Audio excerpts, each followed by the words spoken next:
için yerden, sebebim nerede?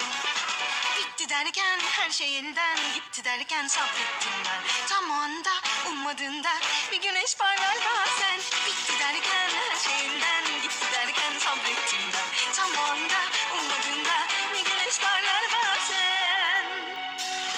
Hayat şaşırtır hep zaten. Ben gittim ben giderken hiç umudum kalmamışken bir güneş parlar bazen. Hayat şaşırtır hep zaten. Ben gittim ben giderken hiç umudum kalmamışken bir güneş parlar bazen.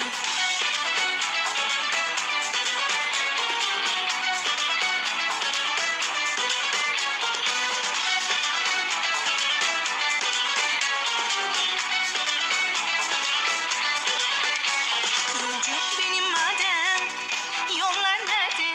Kırdın kanatlarımı, ilacım nerede? Bitti derken her şeyinden gitti derken sabrettim ben. Tam onda ummadığında bir güneş parlar bazen. Hayat şaşırtır hep zaten. Ben gittim ben giderken hiç umudum kalmamışken bir güneş parlar bazen. Hayat şaşırtır hep zaten.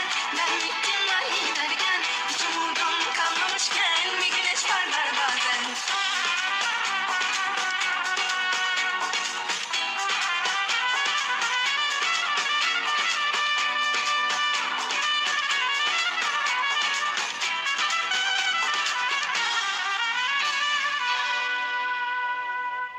Hayat şaşırtır hep zaten.